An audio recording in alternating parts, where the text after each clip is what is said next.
Excuses make today easy, but tomorrow harder. Excuses make today easy, but tomorrow harder. But discipline makes today hard, but tomorrow easier. Hello everyone, welcome back to my YouTube channel Legal World. Myself Dr. Seema Goyal. Today I am going to start with the revision series on the Information Technology Act. If we talk about the Information Technology Act, that is the primary law in India that is dealing with the electronic commerce and cyber crime. It is based on the United Nations model on electronic commerce, UNICETRAL model. If we talk about the Information Technology Act, that is having total 13 chapters with 94 sections and 4 schedules. जैसे कि आपको पता है कि information technology act total मिलाकर 13 chapters, 94 sections एवं 4 schedules include करता है. If we talk about the history of the information technology act, this bill was passed by the budget session of the 2000. ये जो बिल था इंफॉर्मेशन टेक्नोलॉजी एक्ट का, इस bill को 2000 के बजट सेशन के दौरान इसे पास किया गया था and it was signed by the president KR. Narayana. वहाँ पे जो ये जो बिल था इसको साइन किया गया था के.आर. नारायणा जी के द्वारा, जो उस समय प्रेसिडेंट हुआ करते थे. And this bill was finally finalised on 9 मई 2000. और ये जो बिल था 9 मई 2000 को फाइनलाइज्ड किया गया था by the group of officials headed by the communication and IT minister Pramod Mahajan. ये जो बिल था इसको ऑफिशियल एंड मतलब यहाँ पे जो ऑफिशियल जो था कम्युनिकेशन एंड IT मिनिस्टर हुआ करते थे प्रमोद महाजन जी, उनके द्वारा इस बिल को फाइनलाइज्ड किया गया था. And this bill was finally enacted on 9 June 2000 and date of the commencement was 10 October 2000. तो यदि हम इस बिल के एनेक्टमेंट की डेट पता लगाना चाहते हैं तो वो डेट आपकी है 9 जून 2000 और डेट ऑफ कमेंसमेंट थी 17 अक्टूबर 2000. तो if we talk about the information technology act, this bill was introduced to provide the legal infrastructure for e-commerce and cyber crime in order to protect the cyber crime. Second one was to provide the legal recognition for the transactions carried out by means of electronic commerce. It was provided with the legal recognition for the transactions that was carried on by means of electronic communication, that is referred as e-commerce. जैसे कि हम उसे e-commerce के नाम से भी जानते हैं. If we talk about the information technology act, that is based on the UNICETRAL model. This was adopted by the United Nations Commission on International Trade Law. ये इस मॉडल के आधार पे बनाया गया था जिसे हम कहते हैं संयुक्त राष्ट्र अंतर्राष्ट्रीय व्यापार कानून. ये इसका आधार रहा है. If we talk about the Information Technology Act, this is the act that is to facilitate the electronic filing of the documents with the government agencies, and it also provides to amend the certain acts. जब यदि आप देखेंगे तो इस act के द्वारा कुछ act भी अमेंड किए गए थे, जैसे कि आप ले सकते हैं IPC, Indian evidence act, RBI act and bankers book evidence act. ये वो एक्ट है जो इस एक्ट के थ्रू कहीं ना कहीं अमेंड किए गए थे. If we talk about the information technology act, this act has been amended in 2008. इस एक्ट के अंदर 2008 के अंदर एक अमेंडमेंट किया गया था जिसके जरिए आप देखेंगे साइबर टेररिज्म और चाइल्ड पोर्नोग्राफी से रिलेटेड कुछ प्रोविजन इसके अंदर ऐड किए गए थे. If we talk about the information technology act, it recognises electronic records, digital signatures as well as activities which are carried out by electronic means such as email. भी ऐसी वो सब एक्टिविटी जो इलेक्ट्रॉनिक मीन्स के द्वारा की जा रही है, चाहे वो ईमेल है या व्हाट्सअप है, तो वो सब एक्टिविटीज इसके द्वारा रिकॉग्नाइज की जाती है. If we talk about the information technology act, जैसे कि मैंने आपको बताया है कि इंफॉर्मेशन टेक्नोलॉजी एक्ट के अंदर टोटल मिलाकर आप देखते हैं 13 चैप्टर है. If you talk about the first chapter that deals with the preliminary portion. आपको पता है कि हर एक्ट का जो पहला चैप्टर होता है वो कहीं ना कहीं प्रिलिमिनरी पोर्शन से ही डील करता है. तो इंफॉर्मेशन टेक्नोलॉजी एक्ट का जो सेक्शन 1 है वो आपका प्रिलिमिनरी पोर्शन से डील करता है. तो आप प्रिलिमिनरी पोर्शन की जब आप बात करेंगे तो that is dealing with the source title, extent, commencement and application of this act. If you talk about the source title of this act, जैसा कि आपको पता है कि इस एक्ट का पूरा नाम क्या है, information technology act 2000. This is the source title of this act. If you talk about the extent of this act is applicable to whole of India. Information technology act पूरे इंडिया पे applicable है.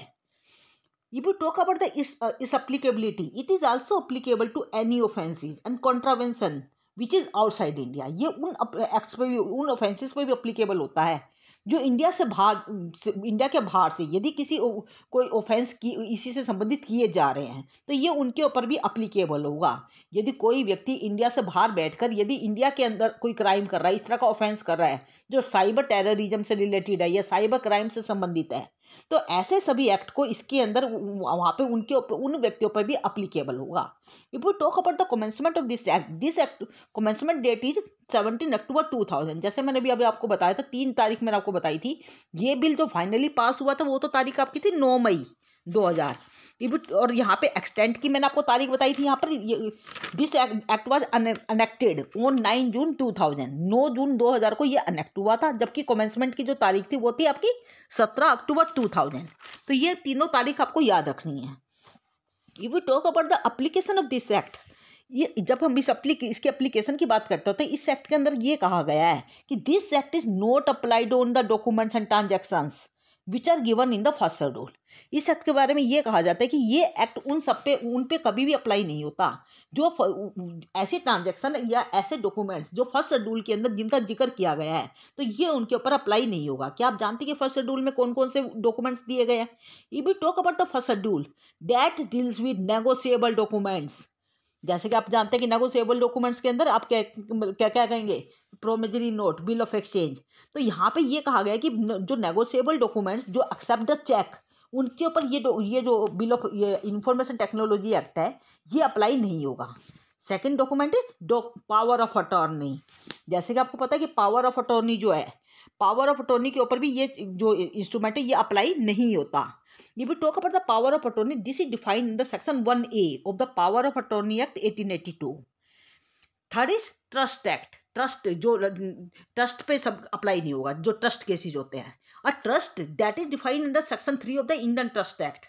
Indian trust act के section 3 के अंदर trust की परिभाषा दी गई है। तो उस ट्रस्ट से संबंधित जितने भी केसेज होंगे, this act will not be applicable on those cases. If we talk about the next exception that is will. A will that is defined under section Indian Succession Act. Section 2 of the Indian Succession Act defines the will. और will के संबंध में जो आपके जो provisions है including any other testamentary disposition, तो यहाँ पे उनके ऊपर ये जो एक्ट है, IT एक्ट है, वो अप्लाई नहीं होता। And the last exception is any contract for the sale और the conveyance of immovable property और any interest in such property. ऐसे किसी भी एक्ट पर अब जो आपका जो ये प्रोविजंस है ये अप्लाई नहीं होंगे IT एक्ट के। If you talk about the section 2, preliminary portion का जो सेक्शन 2 है वो आपकी डेफिनेशन से डील करता है। जैसा कि आपको पता है कि हर एक्ट का मोस्टली आप देखते हैं कि सभी एक्ट के सेक्शन जो 2 है मोस्टली आप देखेंगे वो डेफिनेशन पोर्शन से ही इंक्लूड करते हैं। तो section 2 of the information technology act also include certain definitions. Section 2 जो है इसका भी वो कुछ डेफिनेशंस इंक्लूड करता है। If you talk about the definitions of section 2, section 2 की जब हम परिभाषाओं की बात करते हैं तो सबसे पहली जो परिभाषा आप देखने को मिलती है that is the definition of addressee. पहली जो डेफिनेशन है वो आपकी है एड्रेसी की। एड्रेसी का मतलब क्या होता है? Addressee means a person who is intended by the originator to receive the electronic document की रिकॉर्ड। तो यहाँ पे ये कहा जाता है कि भी एक ऐसा व्यक्ति जिसको ये कहा जा रहा है कि ओरिजिनेटर के द्वारा जो भी उसको डॉक्यूमेंट भेजा जा रहा है वो उसको रिसीव करने के लिए इच्छित है। ये कहा जा रहा है कि a person who is intended by the originator to receive the electronic record, कि एक ऐसा डॉक्यूमेंट जो ओरिजिनेटर के द्वारा भेजा जा रहा है और वहाँ पर वो जो डॉक्यूमेंट है वो he is intended by the originator, वो उसको रिसीव कर वो ओरिजिनेटर ये चाहता है कि उस डॉक्यूमेंट को वो व्यक्ति रिसीव करे। तो जो रिसीव करने वाला व्यक्ति है उसको एड्रेसी कहा जाएगा। ओरिजिनेटर किसे कहते हैं? Originator is the person who will send the message. जो मैसेज भेजने वाला व्यक्ति है वो कहलाता है ओरिजिनेटर, और जो उसको रिसीव कर रहा है उसे एड्रेसी कहते हैं। That is defined in the section 2 clause B. Section 2 clause B के अंदर एड्रेसी की परिभाषा दी गई है। If we talk about the section 2C, section 2C के अंदर जो परिभाषा है that is the definition of adjudicating officer. Adjudicating officer means न्याय निर्णायक अधिकारी। In this section 2C says that adjudicating officer means that is officer that is appointed under section 46 clause 1 of this act। Section 46 close 1 के अंदर जो adjudicating जो officer appoint किया जाता है उसे एडजुडिकेटिंग ऑफिसर कहा जाता है। If we talk about the section 2D that deals with the definition of affixing electronic signature. Section 2C जो है वो अफिक्सिंग इलेक्ट्रॉनिक सिग्नेचर की परिभाषा देता है। According to section 2D affixing electronic signature means, इसका मतलब क्या माना जाएगा, with its grammatical variations and cognate expressions means adoption of any methodology or procedure by a person for the purpose of authenticating an electronic record by means of digital signature। कि यहाँ पे किसी भी मतलब व्यक्ति के द्वारा मतलब इस तरह की मेथडोलॉजी को अडॉप्ट करना या किसी ऐसे प्रोसीजर को अडॉप्ट करना by a person for the purpose of किस पर्पज के लिए, ऑथेंटिफिकेटिंग यानी इलेक्ट्रॉनिक रिकॉर्ड को ऑथेंटिकेट करने के पर्पज से यदि वो किसी मेथडोलॉजी या किसी प्रोसीजर को अडॉप्ट कर रहा है तो वहाँ पे वो जो प्रोसीजर है वो किसके द्वारा किया जाएगा, वो डिजिटल सिग्नेचर के थ्रू किया जाएगा। भाई जब भी आपको किसी भी डॉक्यूमेंट को ऑथेंटिफिकेट करना होता है तो आप उस पर अपने सिग्नेचर करते हैं। सिमिलरली जब इलेक्ट्रॉनिक रिकॉर्ड को ऑथेंटिफिकेशन की बात आती है तो देयर इज डिजिटल सिग्नेचर। तो अफिक्सिंग इलेक्ट्रॉनिक सिग्नेचर का मतलब क्या हुआ कि यदि आप किसी भी डॉक्यूमेंट को, जो इलेक्ट्रॉनिक डॉक्यूमेंट है, यदि आप उसे ऑथेंटिफिकेट करना चाहते हैं तो उसके लिए आपने कोई मेथडोलॉजी या प्रोसीजर अडॉप्ट किया है। और वो किस लिए किया है, to authenticating the electronic record by means of digital signature, उसे हम कहते हैं affixing electronic signature. That is the definition given under section 2D। If we talk about the next definition, that is the definition of asymmetric crypto system. Asymmetric crypto system is defined under section 2 clause F. Section 2 clause F जो है वो asymmetric crypto system की परिभाषा देता है। According to section 2F, asymmetric crypto system means secure key pair. Asymmetric crypto system जो है वो एक सिक्योर की पेयर को कहा जाता है जो दो तरह की को इंक्लूड करता है। One is private key and another is public key. Private key is the key that is used to create an digital signature. यदि किसी डिजिटल सिग्नेचर को क्रिएट करने के पर्पज से यदि कोई की यूज की जा रही है वो तो कहलाती है private key. And in order to verify that digital signature, जो की यूज की जाएगी वो कहलाएगी पब्लिक की। तो यहाँ पे आपको दो तरह की का पेयर दिया जा रहा है और उसी दोनों की जो की पेयर है उनका जो सिस्टम है उसको कहते हैं एसिमेट्रिक क्रिप्टो सिस्टम। तो asymmetric crypto system includes two pairs, a pair of key के मतलब मैंने आपको बताया कि two types of keys are included in it. One is private key and other is public key. Private key is used for the creating the digital signature and public key is used to verify the digital signature. And the next definition is digital signature. Digital signature is defined under section 2P।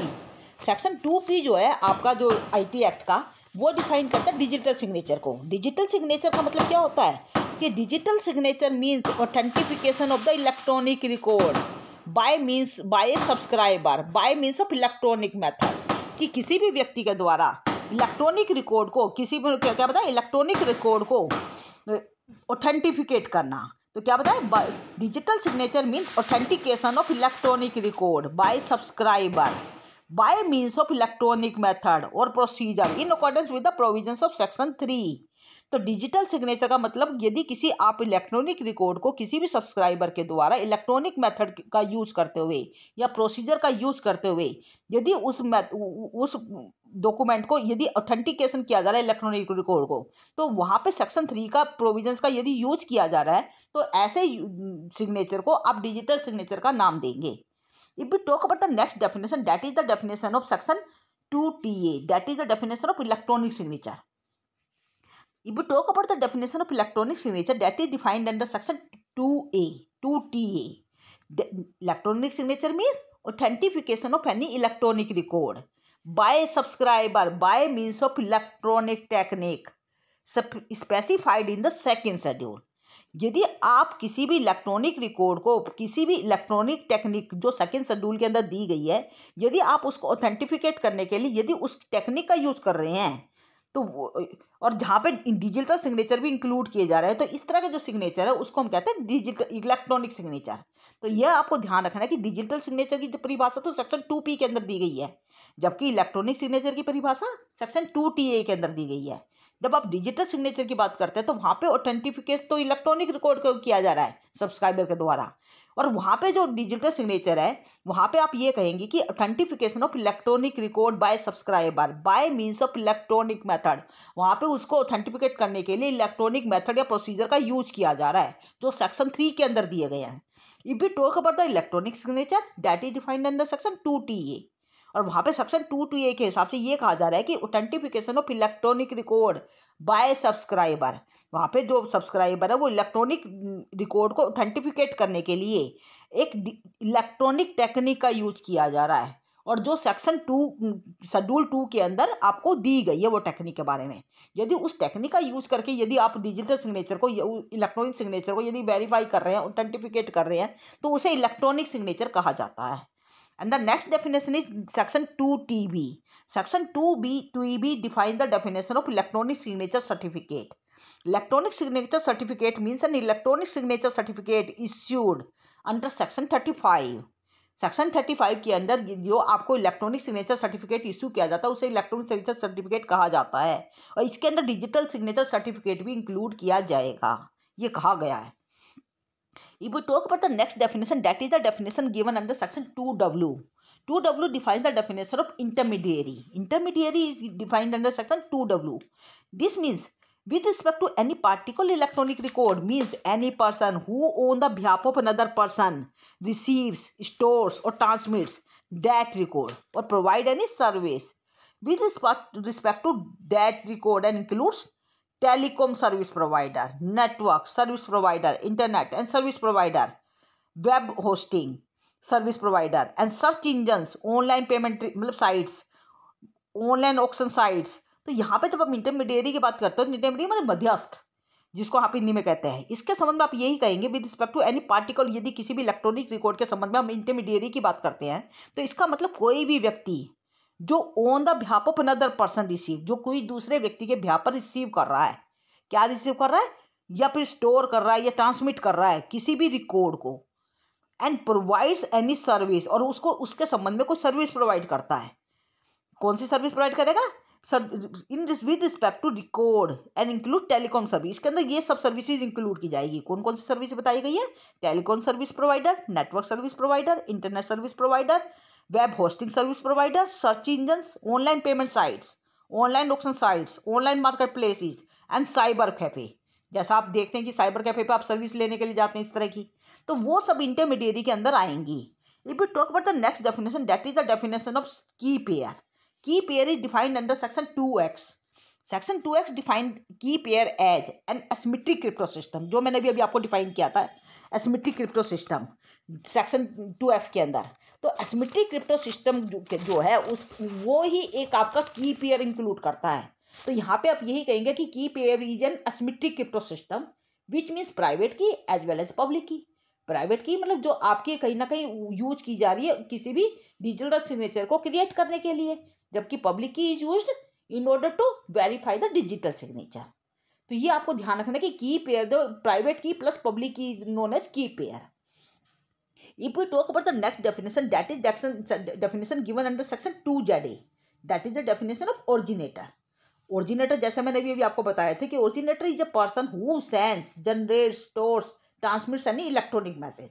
कोई भी ऐसा व्यक्ति जो किसी भी message को भेज रहा है, जनरेट कर रहा है, स्टोर कर रहा है या ट्रांसमिट कर रहा है किसी भी इलेक्ट्रॉनिक मैसेज को, या फिर उसके वो किसी को भेजने के लिए कहीं ना कहीं मतलब कारण बनता है उसका, तो ऐसी स्थिति में ये कहा जाएगा कि वो जो व्यक्ति है वो ओरिजिनेटर है।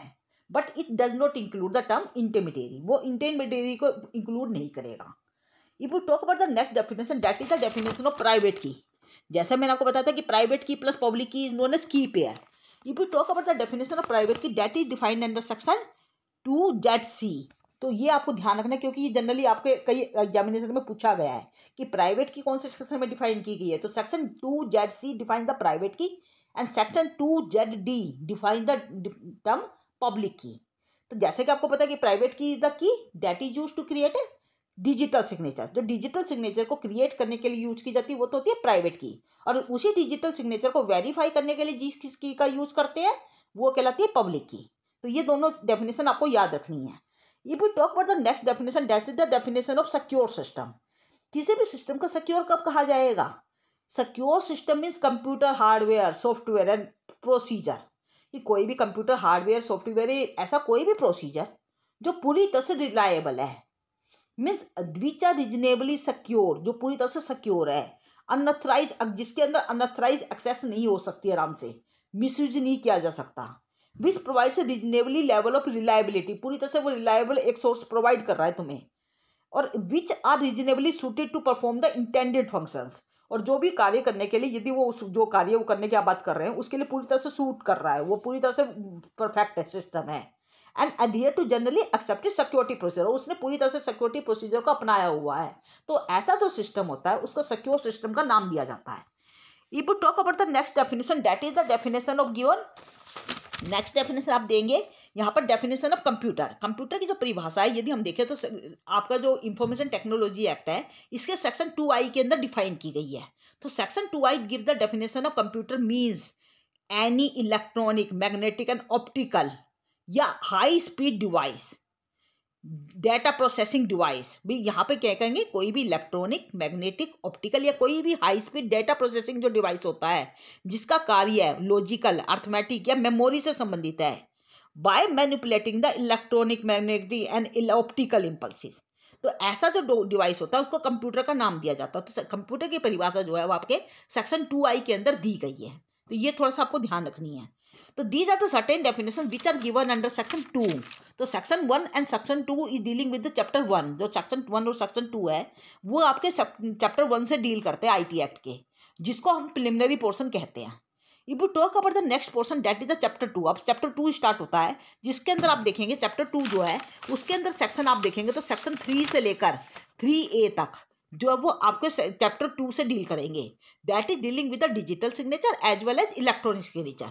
तो सेक्शन चैप्टर 2 के अंदर डिजिटल सिग्नेचर एवं इलेक्ट्रॉनिक सिग्नेचर के बारे में डिस्कस किया गया है। तो if you talk about the section 3 is dealing with the authentication of electronic record. Section 3 जो है वो आपके इलेक्ट्रॉनिक रिकॉर्ड के ऑथेंटिफिकेशन के बारे में बताता है, और वो ये कहता है कि section according to section 3 any subscriber may authenticate any electronic record by affixing digital signature. कोई भी सब्सक्राइबर अपने इलेक्ट्रॉनिक रिकॉर्ड को ऑथेंटिकेट कर सकता है बाय अफिक्सिंग द डिजिटल सिग्नेचर। वो अपने डिजिटल सिग्नेचर अफिक्स करके अपने किसी भी इलेक्ट्रॉनिक रिकॉर्ड को ऑथेंटिकेट कर सकता है, ऐसा सेक्शन 3 के अंदर कहा गया है। If you talk about the section 3A that is discussing about the electronic signature. Section 3A जो है वो आपके इलेक्ट्रॉनिक सिग्नेचर की बात करता है। According to section 3A, a subscriber may authenticate any electronic record by such electronic signature or electronic authentication technique which is considered reliable। Section 3A ये कहता है कि कोई भी सब्सक्राइबर अपने इलेक्ट्रॉनिक रिकॉर्ड को ऑथेंटिकेट कर सकता है किसी भी इलेक्ट्रॉनिक सिग्नेचर के द्वारा या फिर इलेक्ट्रॉनिक ऑथेंटिफिकेशन टेक्निक को यूज करते हुए, जो कहीं ना कहीं रिलायबल समझी जाती है या फिर जिसका जिक्र सेक्शन शेड्यूल 2 के अंदर किया गया है, that is specified under schedule 2 of this act. जो इस एक्ट के शेड्यूल 2 के अंदर दी गई है, ऐसी टेक्निक का वो यूज करके यदि वो करता है तो उसको इलेक्ट्रॉनिक सिग्नेचर कहा जाएगा। तो electronic signature is used that is given under the schedule 2। Electronic signature जो टेक्निक्स हैं उसका जिक्र आप कहेंगे कि शेड्यूल 2 के अंदर दी गई हैं। और जैसा कि मैंने आपको बताया था जो शेड्यूल 1 है वो उन डॉक्यूमेंट्स के बारे में बात करता है जिसके अंदर जिनके ऊपर IT एक्ट अप्लाई नहीं होगा। तो ये थोड़ी सी आपको ध्यान रखना है कि शेड्यूल 1 जो है वो नॉट अप्लीकेबिलिटी के बारे में बता रहा है, जो शेड्यूल 2 है वो इलेक्ट्रॉनिक सिग्नेचर की टेक्निक्स के बारे में बता रहा है। तो ये भी आपको ध्यान रखना है। If you talk about the next chapter that is chapter 3 that is dealing with the electronic governance. Electronic governance is given under section chapter 3। Chapter जो 3 है वो इलेक्ट्रॉनिक गवर्नेंस के बारे में डील करता है, that is dealing with the legal recognition of the electronic records. वहाँ पे जो इलेक्ट्रॉनिक रिकॉर्ड्स हैं या तो उनके लीगल रिकॉग्निशन की बात की गई है। तो जब आप बात करते हैं चैप्टर 3 की, तो चैप्टर 3 के अंदर आप कहेंगे कि इलेक्ट्रॉनिक गवर्नेंस के बारे में जो चैप्टर है ये इसके सेक्शन जो है वो सेक्शन 4 से लेकर सेक्शन 10A ये सारे के सारे इलेक्ट्रॉनिक गवर्नेंस के बारे में डिस्कस किए गए हैं। तो इलेक्ट्रॉनिक गवर्नेंस से जो पहला जो सेक्शन है that is section 4। Section 4 is dealing with the legal recognition of electronic record. Section जो 4 है वो लीगल रिकॉग्निशन देता है इलेक्ट्रॉनिक रिकॉर्ड को। जो भी आप इलेक्ट्रॉनिक डॉक्यूमेंट मतलब कोई भी रिकॉर्ड आप क्रिएट करते हैं तो उसको लीगल रिकॉग्निशन कैसे मिलेगी उसके बारे में चैप्टर सेक्शन 4 डील करता है। Section 4 says that the act grants legal recognition to the electronic record by laying down that where by any law information और other matter is to be in writing और typewritten, कि कोई भी ऐसा document जो writing में है या टाइप रिटर्न है या प्रिंटेड है, then such requirement is satisfied if such information और matter is rendered is made available to electronic form. यदि कोई भी ऐसा जो डॉक्यूमेंट जैसे मैंने आपको बताया रिटर्न में है, टाइप रिटर्न है या प्रिंटेड है, तो यदि वो इलेक्ट्रॉनिक फॉर्म में यदि वो अवेलेबल है या फिर that is accessible so as to be usable for a subsequent reference, या फिर उसको वो इसलिए एक्सेसिबल है कि आप उसको सब्सिक्वेंट रेफरेंस के रूप में उसे यूज कर सकते हैं। तो ऐसी स्थिति में ये कहा जाएगा कि वो जो इलेक्ट्रॉनिक रिकॉर्ड है उसको लीगल रिकॉग्निशन दी जा सकती है। इसके बारे में सेक्शन 4 डील करता है। If we talk about the section 5, Section 5 of this act is dealing with the legal recognition of electronic signature। तो ये आपको ध्यान रखना है कि सेक्शन 4 तो इलेक्ट्रॉनिक रिकॉर्ड को लीगल रिकॉग्निशन देता है, जबकि सेक्शन 5 इलेक्ट्रॉनिक सिग्नेचर को लीगल रिकॉग्निशन देता है। तो section 5 is dealing with the legal recognition of the electronic signature. It deals with the legal recognition of the electronic signature. It states that where any law provides that information or any other matter shall be authenticated by affixing the signature, or any document shall be signed or bear to be signatured by any person, then notwithstanding anything contained in this law, such requirements shall be deemed to have been satisfied if such information or matter is authenticated by means of electronic signature affixing in such a manner as prescribed by the central government। ये कहा गया है कि यदि आप कोई भी electronic signature है, यदि उसको लीगल रिकॉग्निशन देनी है तो उसके संबंध में ये कहा जा रहा है कि यदि उसके संबंध में कोई भी कानून ऐसा बनाया गया है जो इसके बारे में प्रोवाइड करता है, और वो ये कहता है कि वहाँ पे आपके सिग्नेचर करने के बाद आप ऑथेंटिकेट कर सकते हैं उसे, तो ऐसी स्थिति में आप उसके अंदर इलेक्ट्रॉनिक सिग्नेचर मतलब आप एक डिजिटल सिग्नेचर उस पर कर देंगे और वो आपके एक तरह से ऑथेंटिफिकेशन मानी जाएगी। तो वो आपके जो ऐसी कोई भी टेक्निक जो आपको शेड्यूल 2 के अंदर दी गई है, यदि आप उसका यूज करते हुए उस डॉक्यूमेंट को ऑथेंटिकेट कर रहे हैं तो वो पूरी तरह से लीगली ऑथराइज होगा। That has legal recognition of the electronic signature. तो वो इलेक्ट्रॉनिक सिग्नेचर का ऑथेंटिफिकेशन माना जाएगा यदि लॉ ऐसा प्रोवाइड करता है या फिर लॉ के द्वारा सेंट्रल गवर्नमेंट के द्वारा ऐसा प्रेस्क्राइब किया गया है। तो यहाँ पे लीगल रिकॉग्निशन बात की गई है इलेक्ट्रॉनिक सिग्नेचर की। If we talk about the section 6, यदि हम सेक्शन 6 की बात करते हैं, that deals with the delivery of services by the service provider. यदि आप जानते हैं कि जितने भी सर्विस प्रोवाइडर्स होते हैं वो सर्विसेज को आजकल मतलब डिलीवर कर रहे हैं by using the IT platform.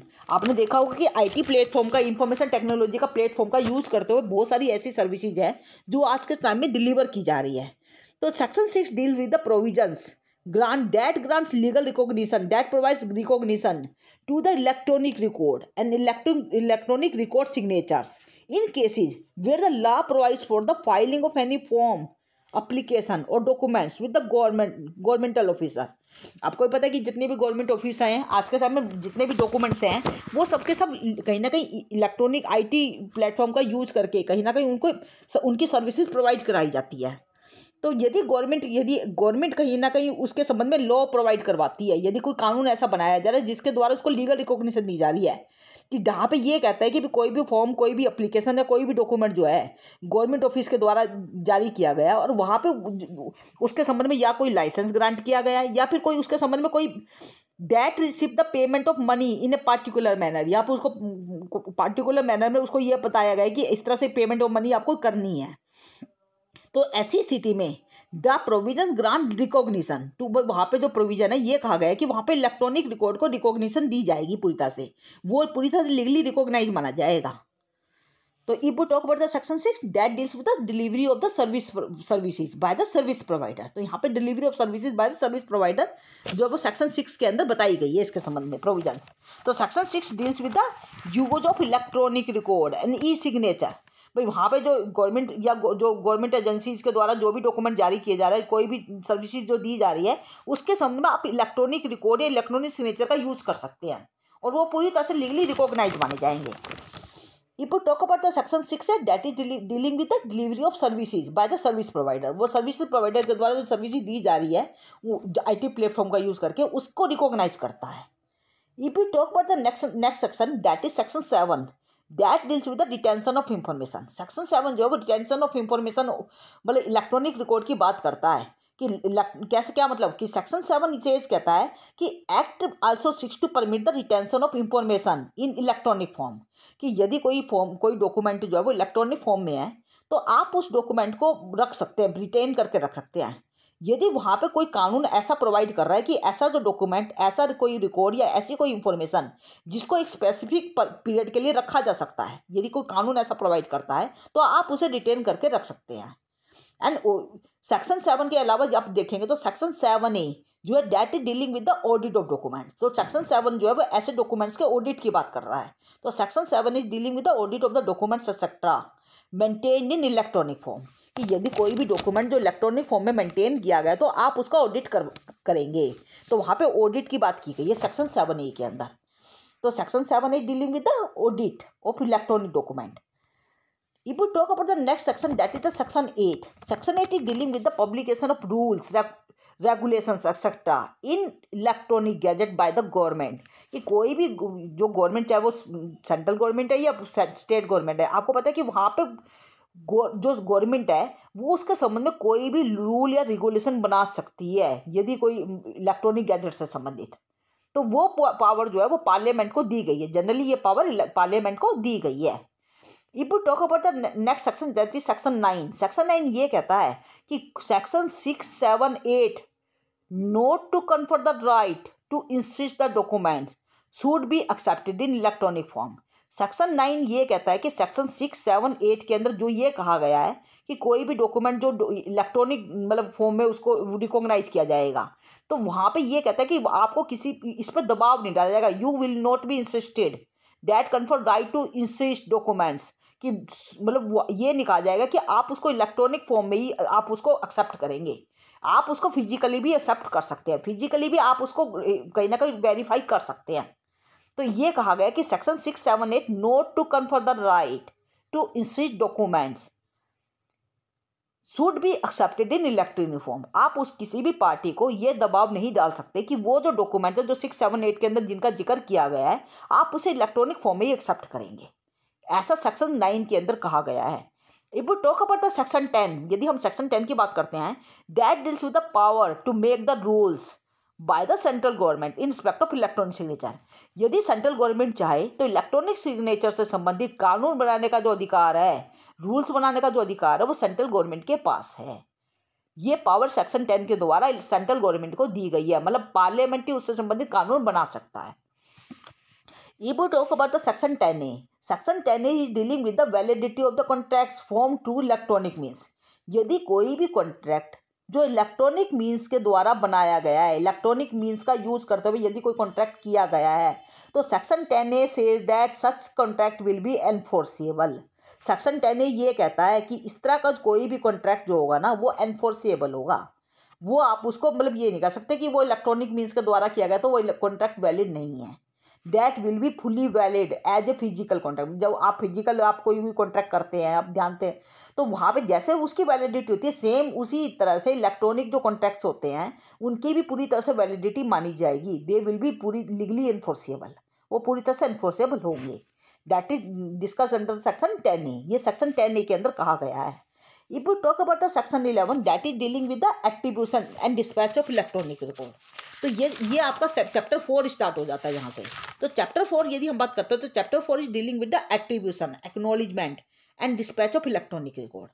तो चैप्टर 4 है वो एट्रीब्यूशन, एक्नॉलेजमेंट और डिस्पैच ऑफ इलेक्ट्रॉनिक रिकॉर्ड से डील करता है, जिसके लिए आप देखेंगे सेक्शन 11 से लेकर सेक्शन 13 तक सेक्शन दिए गए हैं। तो सबसे पहले हम बात करते हैं सेक्शन 11 की। If we talk about the section 11, that is dealing with the attribution, attribution of electronic record। तो an electronic record is attributed to the originator. ये कहा जाता है कि कोई भी जो इलेक्ट्रॉनिक रिकॉर्ड है वो ओरिजिनेटर को एट्रीब्यूट किया जाएगा। ओरिजिनेटर का मतलब जो व्यक्ति मैसेज भेज रहा है या कोई भी डेटा भेज रहा है या कोई भी इलेक्ट्रॉनिक डॉक्यूमेंट भेज रहा है जिसके द्वारा भेजा जा रहा है, यदि वो खुद भेजे या वो किसी व्यक्ति के थ्रू अपनी जगह किसी को ऑथराइज करता है, तब भी ये समझा जाएगा कि वो ओरिजिनेटर को एट्रीब्यूट होगा। And if it was send by the information system program और on the behalf of originator, यदि वो इंफॉर्मेशन किसी भी इंफॉर्मेशन सिस्टम प्रोग्राम के द्वारा यदि वो उसके बिहाफ पर यह कोई डॉक्यूमेंट जा रहा है, तो नेचुरली वो यही समझा जाएगा that is attributed to the originator. तो यहाँ पे एट्रीब्यूशन की परिभाषा सेक्शन 11 के अंदर दी गई है कि कोई भी electronic record that is attributed to the originator, वो कब समझा जाएगा कि ओरिजिनेटर ने किया है, ये तब समझा जाएगा कि जब वो या तो ओरिजिनेटर ने स्वयं भेजा हो या फिर किसी ऐसे व्यक्ति के द्वारा जो ओरिजिनेटर जिसको ऑथराइज करता है, यदि ऐसे व्यक्ति के द्वारा भेजा जा रहा है तब भी ये समझा जाएगा कि that is attributed to the originator. And third one is यदि कोई if it was send by the information system program, कोई भी इंफॉर्मेशन सिस्टम प्रोग्राम जो कहीं ना कहीं ओरिजिनेटर के बिहाफ पे यदि किया गया है, that will be automatically treated as attributed to the originator, तो उसको यही समझा जाएगा कि उसने ओरिजिनेटर ने ऐसा किया है। If we talk about the next section, that is section 12 clause 1, that is dealing with the acknowledgement of receipt of electronic record, कि जो भी रिकॉर्ड जो इलेक्ट्रॉनिक क्रिएट किया जा रहा है, कोई भी इलेक्ट्रॉनिक रिकॉर्ड क्रिएट किया जा रहा है, तो उसका एक्नॉलेजमेंट कैसे किया जाएगा, उसकी एक्नॉलेजमेंट रिसिप्ट कैसे ली जाएगी।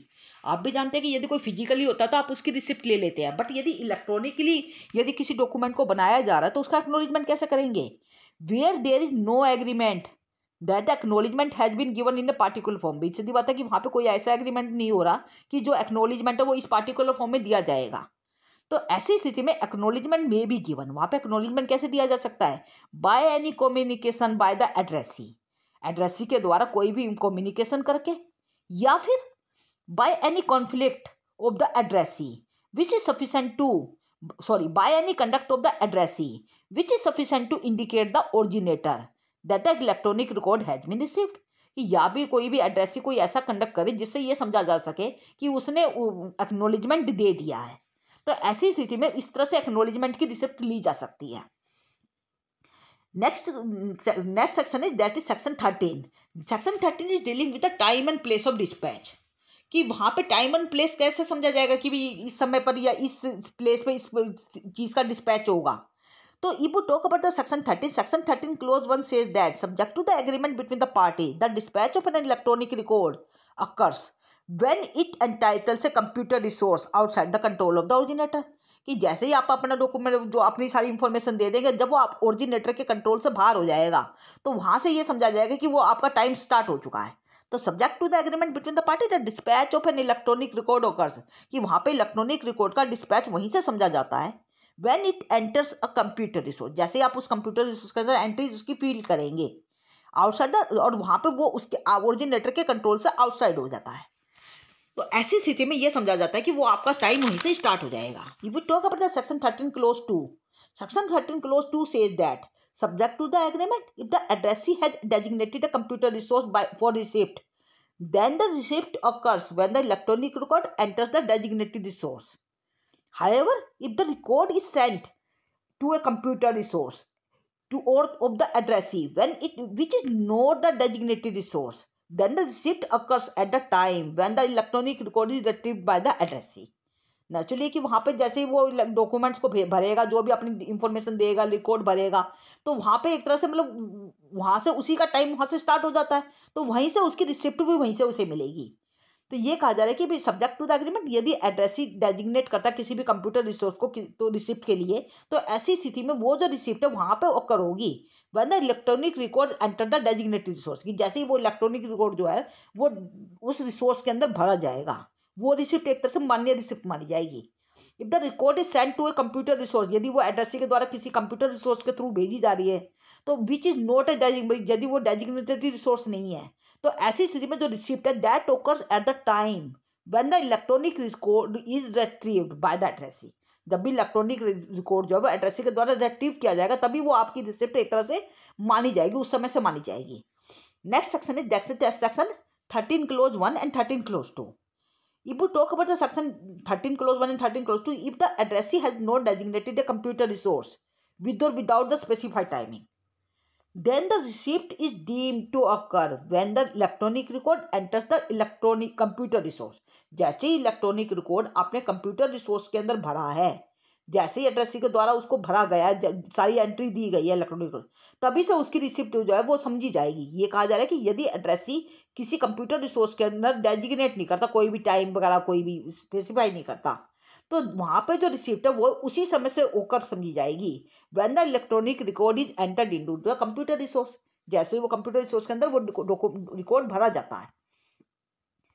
If you talk about the next chapter, that is chapter 5, यदि हम देखेंगे चैप्टर जो 5 है इसका जो IT एक्ट का चैप्टर जो 5 है, that is dealing with the secure electronic record and secure electronic signature. Electronic record और जो इलेक्ट्रॉनिक रिकॉर्ड सिग्नेचर है उसकी सिक्योरिटी से संबंधित जो प्रोविजन है वो आपके चैप्टर 5 के अंदर दिए गए हैं। तो chapter 5 is dealing with the section 14 to 16, section 14 से लेकर सेक्शन 16 तक वो आपके चैप्टर 5 से डील करते हैं। That is dealing with the secure electronic record, कि जो इलेक्ट्रॉनिक रिकॉर्ड है वो उसकी सिक्योरिटी की बात कर रहे हैं। तो if we talk about the section 14, that is dealing with the procedure that has been applied to electronic record at a specified point of time, then such record is deemed to be secure electronic record।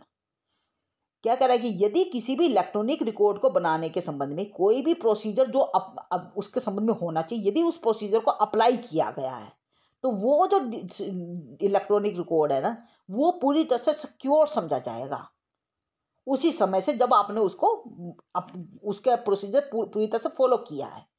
If you talk about the section 15, that is dealing with the electronic signature shall be deemed to be secure। कब electronic signature को secure समझा जाएगा? तो इसके संबंध में ये कहा जा रहा है कि an electronic signature shall be deemed to be secure electronic signature if such signature creation data, the signature creation data at the time of affixing signature was under the exclusive control of the signatory and no other person। यदि आप जो व्यक्ति signatory है जिसके sign होने थे, यदि वो उसका कंप्यूटर सिस्टम उसके कंट्रोल में है जब उसने साइन किए थे, किसी और दूसरे व्यक्ति के कंट्रोल में नहीं था, तो ऐसी स्थिति में वो जो साइन उसने किए हैं वो आपके सिक्योर इलेक्ट्रॉनिक सिग्नेचर समझे जाएंगे। इसके अलावा ये कहा जा रहा है कि जो signature creation data was stored and affixed in such exclusive manner as may be prescribe, जो प्रोसीजर उसके लिए जो भी मैनर उसके लिए प्रेस्क्राइब किया गया यदि उसी मैनर के अंदर वो सिग्नेचर क्रिएट किए गए थे उस व्यक्ति के द्वारा, तो ऐसी स्थिति में भी वो सिक्योर इलेक्ट्रॉनिक सिग्नेचर समझे जाएंगे। This was given under section 15। If we talk about the section 16, that is dealing with the central government is required by the act to prescribe the security procedure for the electronic record। यदि central government चाहे तो किसी भी electronic record के security के संबंध में provision बना सकती है, कानून बना सकती है। तो यहाँ पे आपने देखा कि section 14, 15, 16 is dealing with the security of electronic record. Electronic record की सिक्योरिटी की बात कर रहे हैं। सेक्शन 14 ने बात करी इलेक्ट्रॉनिक रिकॉर्ड कब सिक्योर माना जाएगा। सेक्शन 15 ने बताया कि किसी भी इलेक्ट्रॉनिक सिग्नेचर जो आपने किए हैं उसको सिक्योर कब समझा जाएगा, यदि आपने प्रेस्क्राइब मैनर में सिग्नेचर किया है। इसके अलावा सेक्शन 16 ने ये कहा कि सेंट्रल गवर्नमेंट इससे संबंधित security of the electronic record से संबंधित प्रोविजन बना सकती है।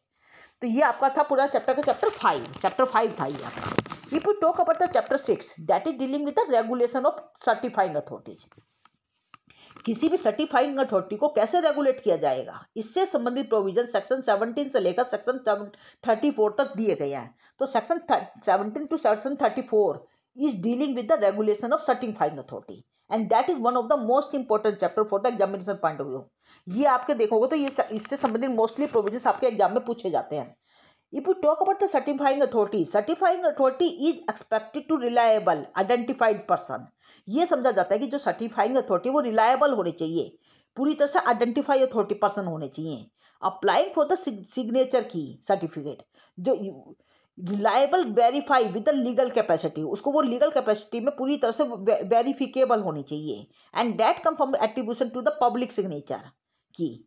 तो यहाँ पे ये समझा जाता है कि सर्टिफाइंग अथॉरिटी वो अथॉरिटी होती है जो आपको डिजिटल सिग्नेचर सर्टिफिकेट प्रोवाइड करती है। तो जो डिजिटल सिग्नेचर सर्टिफिकेट आपको प्रोवाइड करेगी सर्टिफाइंग जो अथॉरिटी है, that is to regulate the certifying authority. तो there is controller of the certifying, मतलब उसको कंट्रोल करने के लिए कंट्रोलर बनाया जाए सर्टिफाइंग अथॉरिटी को, और वो जो सर्टिफाइंग अथॉरिटी है दैट सर्टिफाइज द प्रॉपर मतलब system relating to this digital signature, वो उसको एक तरह से इलेक्ट्रॉनिक सिग्नेचर सर्टिफिकेट प्रोवाइड करने का कार्य करती है। तो ये जो सर्टिफाइंग अथॉरिटी है इससे संबंधित प्रोविजन आप देखेंगे तो सबसे पहले देखेंगे तो इसके रेगुलेशन के संबंध में जो प्रोविजन है वो सेक्शन 17 से लेकर सेक्शन 34 तक दिए गए हैं। If you talk about the next chapter that is dealing with the chapter 7 that is electronic signature certificate. Electronic signature certificate से संबंधित प्रोविजन जो है वो चैप्टर 7 के अंदर दिए गए, that is section 35 to section 39। तो सेक्शन 35 से लेकर सेक्शन 39 तक वो इलेक्ट्रॉनिक सिग्नेचर सर्टिफिकेट से डील करते हैं। तो इससे संबंधित आगे जो प्रोविजन है वो मैं आपको नेक्स्ट वीडियो में डिस्कस करने वाली हूँ। If you have any doubt, then you must put down in the comment section, and don't forget to like, share and subscribe this channel for the further update. Thank you.